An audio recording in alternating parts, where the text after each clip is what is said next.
A sada nastavljamo sa jako zanimljivom temom, evo kroz nekoliko minuta.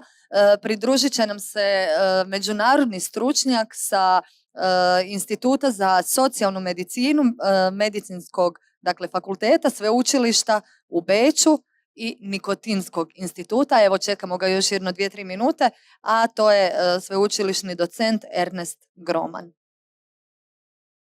Evo, kao što smo rekli, može pljesak za naše gosta iz Beča sa Nicotine Institute, docent Ernest Groman. The stage is yours.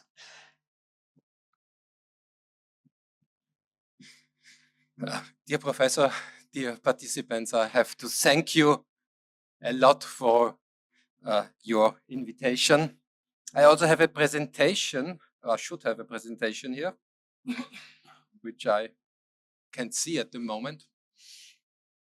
Maybe. I also have not my reading glasses now. So I have a stick also. I hope. Yeah, wait a second. All right. We can use this on the stick. No, it's no issue. No. Yeah. I hope it's the right stick. It's not the films, you know. You never know. Yeah. So we'll see. It's quite sensitive though. Ah, really? Oh, Jesus. But I have the car downstairs, so I have. Okay. Yeah, maybe we take Bratislava. This is a substitution, but anyway. Zagreb, we also have Zagreb, yeah. Okay. Yeah. Okay. It should open up, hopefully. Yes, finally. Good, so thanks a lot for the invitation. I'm happy to be here. I have to mention, I have to apologize for talking in English. My mother belongs to the Croatian minority in Austria. So, yeah, your language sounds quite familiar for me, but I cannot talk. Or yeah, maybe I will improve.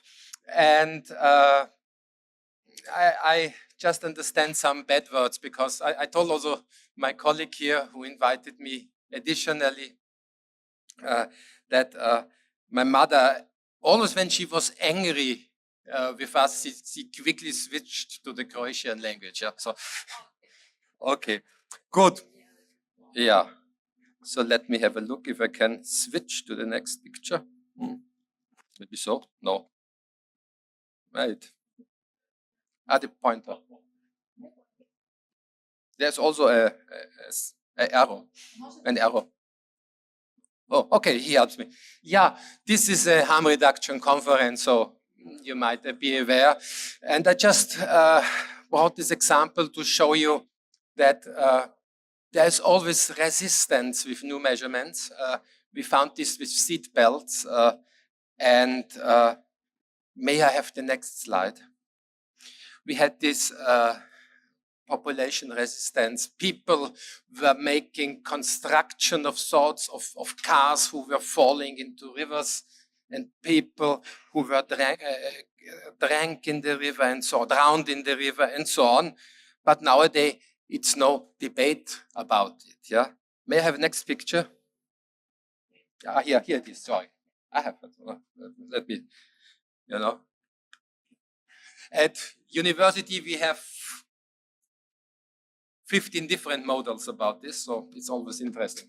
Yeah, this is all what I show to our students. I say, take maybe, if you need a motorcycle, then you should not drive with 220 kilometers on the Austrian motorways. First, it's forbidden, and second, it might be final. Yeah, okay. Then we also have this issue sometimes that especially young men identify with their cars, yeah, and we should communicate to the, for me, I have to apologize, for me they are young boys, that you can buy a new car, but you cannot save a life. And what I will talk about today is the smoking story. And here I want to say, this is if you listen to me now, you do not have to listen the rest of the presentation. We have the difference between tar and nicotine. The people or the smokers die from the tar, but smoke for the nicotine. So if we find a way to take the tar out of the cigarettes or find safer delivery systems, we might be able to save thousands of lives. Yeah. We did these studies, you know, now there are some products available, but we did this study several years ago. When I was in kindergarten, not kindergarten, but before university, our group published these two papers. And yes, when you go to international conferences, they will always stress that they discovered it. But when you look at the first name, it is one of my teachers, and now I will learn how you spell him correctly. And it's not intentional. I just found out when I was yesterday evening, I thought, yes, he is Croatian. Yes, it's Professor. And how do you spell? He always said in Austria, Vutuc, but I think it's Vudush. How do you spell? Vudush? Vuduc. Vuduc. Vuduc. Vuduc is Vuduc. Vuduc, okay. Yeah. Vuduc, yeah. So his name is Christian Vuduc. And the interesting thing at the time was, you see, it was in the 80s. He did these calculations and we made the joke with his friend Hewlett. And you know, Hewlett was his calculator. So he didn't have some complicating statistical program where you put in some things. He did it on a paper and he simply put it in the calculator. And at least I say, he knew what he was doing, yeah, because nowadays I have the impression my students, they calculate something and then they try out. And he found out that the lung cancer risk correlates with the tar yield in the cigarettes. I have to say some member of the industry were not too happy about us at the time because we were able to calculate cancer risk for different brand of cigarettes. So if you get I do not name brands now, but if you get the list, a high score list, which brand is extremely dangerous and which is better, then they were not too happy with us. But anyway, there were also some trials then to reduce the tar in cigarettes. At least an Austrian researcher from Austria Tobacco tried it to reduce the tar in cigarettes and increase the nicotine. But for me, unknown reason, they did not communicate with us. It didn't work well, maybe also because the consumer did not accept it. So all in all, it's nearly impossible or even impossible to construct a safe cigarette because the system is burning. So we have to find a way to get rid of the burning process. This is the second thing. You see, these are two young people trying to quit. And I also try to inform my male students to say, if your girlfriend looks that way, something is terribly wrong and you should do something, you know. And you got all these issues in trying quitting cigarettes. And why does this happen? I published it myself in, let me have a look, in 2003, that there are nicotine receptors in the brain. And at that time, in Austria, there was this common belief, well, yes, it's a habit and it's a nasty habit and you can quit easily, you just have to want. And then we found out, no, there are receptors. And if you smoke, you get more of these receptors. And if you, I do not want to bore you too long, and if you try to quit, then you have the remaining receptors, they have no nicotine in it. And you get all these withdrawal issues. For example, mood disturbances, as you see. And now we come to the topic nicotine substitution. we had these classical forms of nicotine substitution, which is still available on the market. So you have,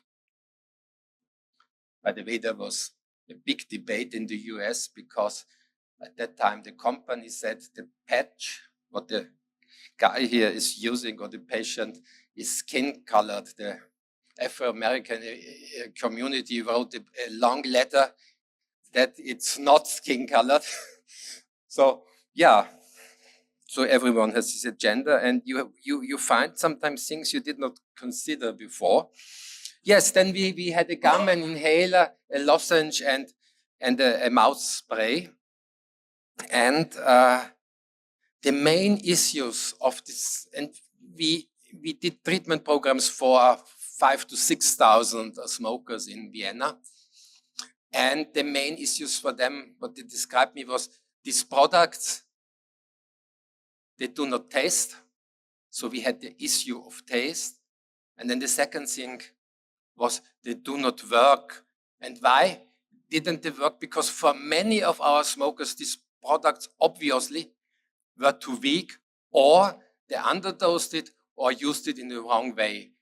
And now, where the debate continues, the products, for some interesting reason, switched a little bit from one industry to another. We have these products where we have also regulatory issues now. And we have these categories.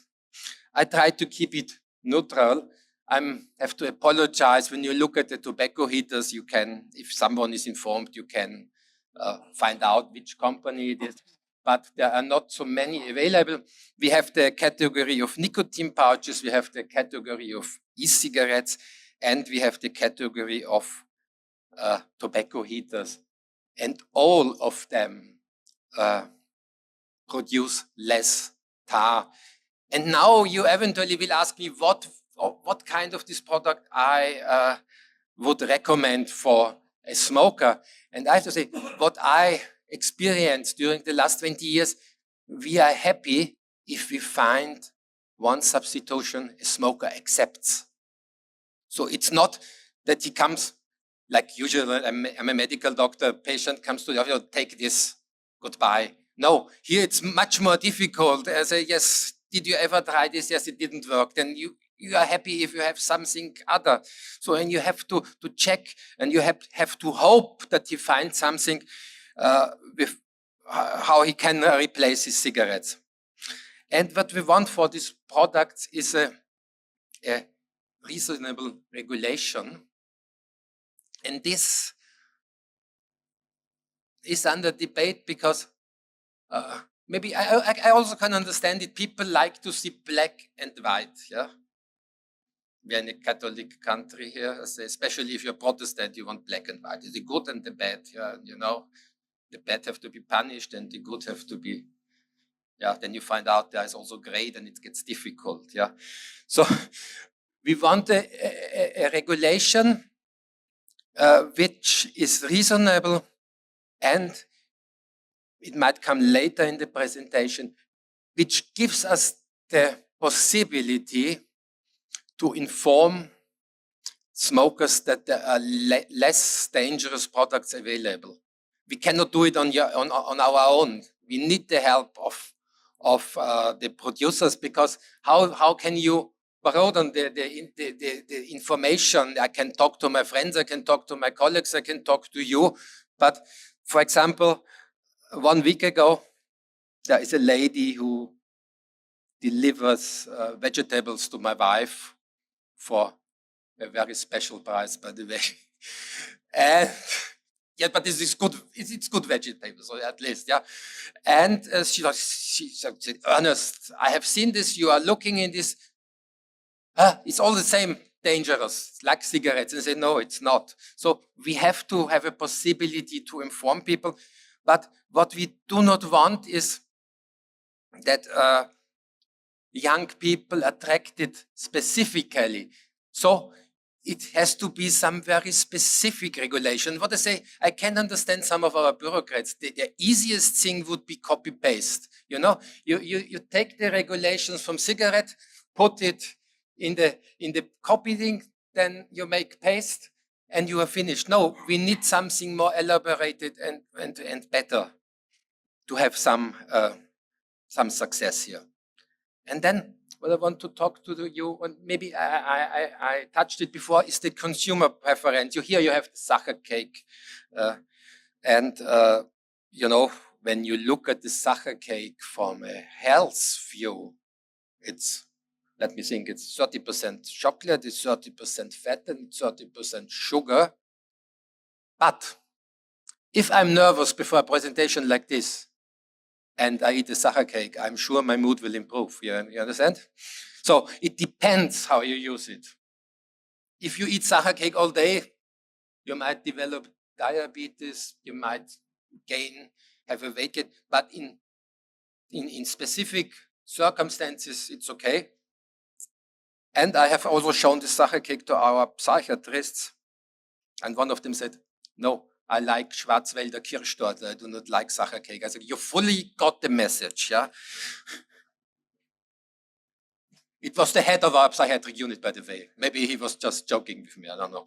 Yeah, then we have the issue of flavors. You might find very often flavors, especially fruit flavors, might attract children.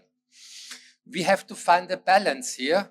First, if those flavors are not damaging for health, so you eventually need some toxicological surveillance or even trials. And on the other side, I met a colleague who is the head of the president of the German dentists, apologize me, and he told me, I was smoking 40 cigarettes a day the last 30 years. And if you would have told me before that I will enjoy now e-cigarettes with watermelon taste, I would have believed you are crazy. But it is the case. And there is also another thing. There is not just fruit flavors. And what might be also interesting, moving the taste away from tobacco taste might also be, I have no scientific data on this, but then you move away also from the cigarette itself. Because maybe if you like watermelon, you do not like this tobacco taste any longer. So it might also be some kind of relapse prevention. Of course, it's something some of the regulatory people and do not think about, because if you do not have this long debate with smokers, you will not consider it. The next thing is, as I told you, obviously for some of our smokers, the nicotine content in the product was too low, or the delivery rate was too slow, so to say.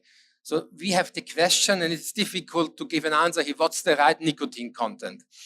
The answer is what satisfies a specific kind of smoker. And there is not just one smoker. You have the smoker who smokes 60 cigarettes a day. He needs another nicotine content than someone who smokes cigarettes occasionally. Then maybe he needs no replacement at all. Yeah? So we have, but of course, when I look at the development, especially with pouches, I guess we need an upper limit, yeah, because we now, I do not know, have it goes up and up and up, and myself sometimes I do not use this regularly, but I try sometimes. You can check how quick a product works, especially if you are a non-smoker and you are not afraid of vomiting. If you put it in your mouth and you check your pulse, and if your pulse goes up very quickly, the product is good. And I was in the cab and I tried it because I have seen it, and it was an unimaginable experience. I had to take it out very quickly. Otherwise, I would have vomited in the cab, which is quite expensive in Vienna.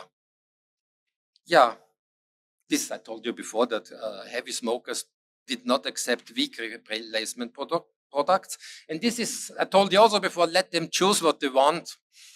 Maybe if everyone has switched from cigarettes to this replacement product, then we can start debating what of the replacement products is the best. maybe we can also have a continuum. Someone goes first to tobacco heaters, then eventually to e-cigarettes, and then eventually to nicotine pouches. And what we see, if you let people choose, then you improve compliance. If you give an order, maybe some older guy, it works very good. I had some soldiers in my program also, and they said, give me an order. I said, yes, you quit smoking tomorrow. And he said, yes. Maybe it depends also on personality. Yeah. This, I said, we have this communication, it has to remain open. Also, regulation is necessary. And at least the Austrian population is not fully informed. And also the spreading of misinformation has to be counteracted. We have, I do not want to go into detail here, some people who want to get a profile on their own and saying, best is we forbid everything. Well, I have this example of this guy. You know this surprise X from Ferrero? There was one guy at the European Union, he was combating surprise eggs, yes? He was against it, yeah? Several years ago he died, you know? There are still surprise eggs on the market, yeah?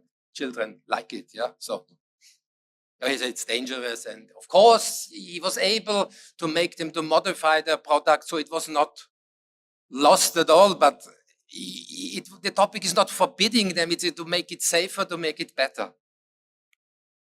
Yeah, and this is the warnings. It's a quitradicing. You have this smoker who might have been happy for smoking for 30, 40 years, then he might be not so happy, and he get this, you have to quit or you die. So, of course, quitting cigarettes is the best solution, but we have to have strategies also for smokers who are not willing or not able to quit consuming nicotine. Yeah. And then, maybe it's the last point, I guess, or one of the last ones. What we also want is a reasonable price policy.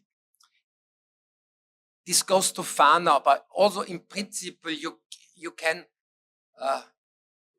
make a balance between the products. You know, if you increase the price on cigarettes and you reduce it on alternatives, you might improve the probability for people to switch. But now we did just an analysis on cigarette price. We know there is a price elasticity. We also know what I mentioned before, there is cross elasticity between the products. And if we want, and if we think about it, we also can move the consumption in the right direction. You find this publication, you see, I'm always happy if someone reads our publication, but at least it has, at least the download it, we have 1,280 downloads. It's price politic and taxation as effective strategies for tobacco control. And we did also an analysis. Yeah, there are some scary calculations in it. It was mainly Richard, my colleague, who was doing it with his computer, where we tried also to evaluate other measures. And we found out price is one of the most effective if you want to influence consumption. But on the other side, you also have to take care about smuggling, because if you increase the prices, you might be also increase the smuggling of cigarettes. But I have to say, in my opinion, the government in Austria, I guess the tax on cigarettes is something about 72%. And I think if I get 72% and they say, well, I have nothing to do with this in reality, yeah? But then I also can take care a little bit or invest a little bit to combat smuggling. And by the way, not always go to the companies and say, now we want the anti-smuggling program, you have to pay it because you profit, yeah? But we can debate this afterwards. And then the biggest point or the argument against is the use prevention. Of course, best is not consume psychoactive substances at all. We need a high price of cigarettes. We need realistic but reinforced age limits. Some of the Austrian politicians said, yes, now we raise the age limit to 18, which in principle it's good. But when I look down from an apartment is a school, out of the door, there are the 14 to 16 years old smoking cigarettes. So you know, it's a death law, so to say. We also need a reduction of easy availability. We need advertisement rules. And this is what people do not want to hear. I also did school programs. And I went into school, you know, I was not such a successful guy in school, maybe because I did not agree so much with my teachers. And I said, at best is we start with the teachers because they are an example. This should quit smoking first before they target their pupils. Some of them didn't invite me again, really, because I was in the teacher's room and it was full with blue smoke. They said, you tell them not to smoke, but you do it? Okay, and then of course, we need promotion of a healthy lifestyle, and we have these peer group stories, which are difficult to influence because you have to know exactly what is going on with young people. And I have two daughters, and to be honest, they are 25 and 27 now, and not even they know what's going on in the next generation, so to say. And some do like this, they do not let you in this.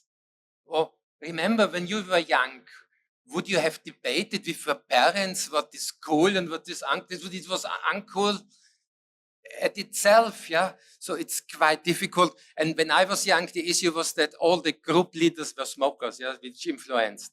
But of course, nowadays we also did an evaluation. We find school classes who are not smoking, and we find one where nearly everyone smokes. So there is some dynamics, but it's quite difficult to influence this. And this is one of my last slides now. It's what we want also. So we are not that we sell all the products in all directions. We do not care. We want the monitoring of the market. We want to know what happens so we can do countermeasures if we see that something wrong happens. Because we do not want this. And now I finish. We want happy young people, yeah? It's the same as you have seen before, so mood switch quickly in this age, I hear. Okay, so thank you very much. Thank you, Docent Groman. Does anyone have a question for our guests from Vienna?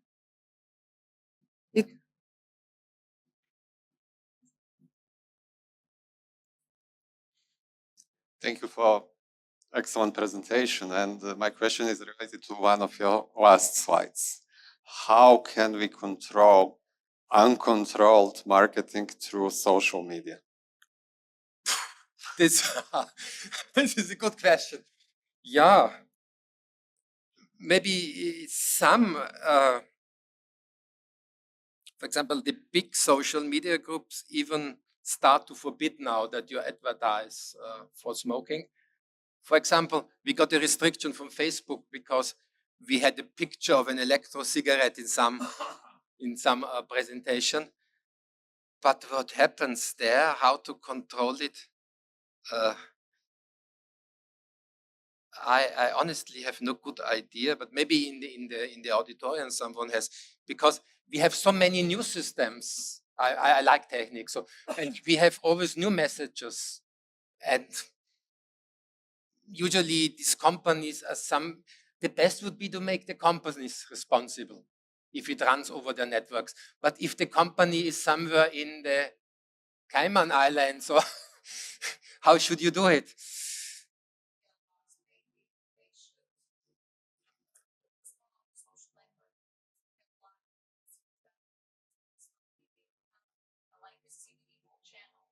Okay.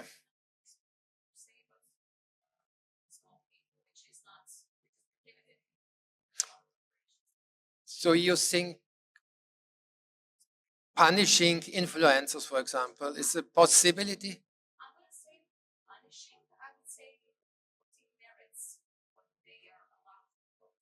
Okay, okay, I see, yeah. Yeah, but then I still need the platform who prevents them, don't I?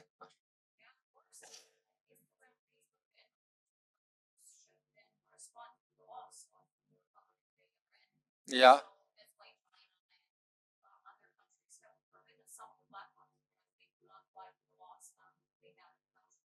Yeah.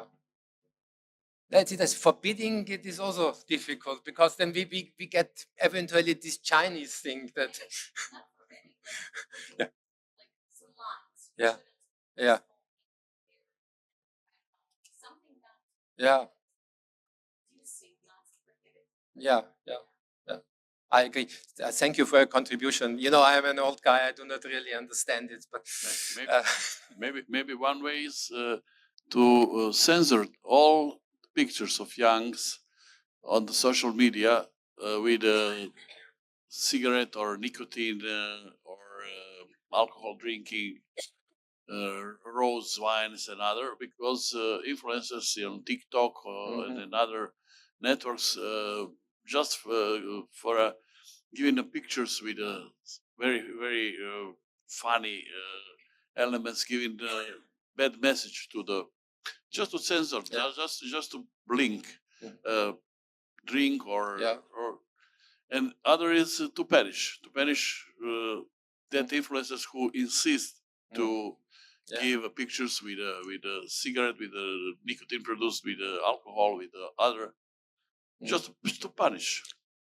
Yeah, but we also have this in other topics. For example, with vaccination, we have discussion groups who claim there are no viruses available, but viruses are. And I hope no one is here who believes this. You never know nowadays, because who said it's an invention of pharmaceutical industry to sell their products, and there are hundreds of people discussing this, and they are like in a bubble. They just share this information, and eventually even Google just if you have put in no viruses 10 times, I have one of my friends. Do we record this? Yes, of course. No, I know. I don't know. I know. He was the brightest in school, and he went to America. There is a programmer, a computer guy now, and he is very vaccination critical, nowadays. And we say it looks as he lives in a bubble, with all these people around him confirming. We also see it in politics. You can go to the Trump bubble, You can go maybe to keep it balanced also to the democratic bubble, and you got one-sided information, maybe in both cases, So. But maybe the issue is that as a public health authorities, we don't do nothing regarding to communicate on social media, something affirmatively, proactively, like putting athletes, ambassadors, Olympians, actors, anyone who has a good positive image in society, how to use some of those products or some positive messages. We can see only influencers that are pushing young people to use this. But on the other side, we are not doing anything. We can forbid this content, but as a public health, we do not do anything on social media. What I think so funny is also, if we do something, we need several confirmations and publication and studies, and in fact the population does not care about it. If someone has the media impact and tells totally rubbish things, he get the media range. But you had a... You mentioned your friend that does not believe in vaccination. Yeah. Why do you believe that new products are better than old cigarettes? It is because of the reduction of tar. And our old studies have shown if you reduce the tar, you reduce the risk. I do not say these products will be healthy, and what remains, of course, is the nicotine addiction. You stay addicted on a substance, but which is, I understand also parents if they say we do not like if the younger people, if they use 7 pouches per day. If I have also 2 daughters, I would also not be too happy about it. But on the other side, in Austria, we have now such a debate about it, about the pouches. I didn't realize all this anxiety or whatever on cigarettes the last 30 years. It was established and it was accepted. No, the issue is you have this burning product, the cigarette, which contains it depends how you measure it, how exact you measure it, but it's at least 5,000 substances and at least 30 are carcinogenic. You can increase it to 70, of course, but we have to take care with the new measurements. You can even find a carcinogenic substance in the ocean. Yeah, you put in 2 drops and you measure what is relevant. And in these products are nicotine and 1 or 2 substances, usually not carcinogenic. So, and we have the real life data from Sweden, which Sweden has the healthiest male, they use snus, which is with tobacco, which is forbidden in the European Union. And they have the healthiest male population and the lowest lung cancer rate, or one of the lowest lung cancer rates in the European Union. So, and it's better compared to a clinical study because you have a population study here going on. I can see that we do not have any more questions. Please give a warm applause for Docent Groman. Yeah. It was a pleasure to have you here, and hopefully we will exchange in upcoming events the insight between Center for Public Health in Vienna and Croatian Association for Harm Reduction. Thank you very much. Thank you. Evo, pljesak za našeg gosta.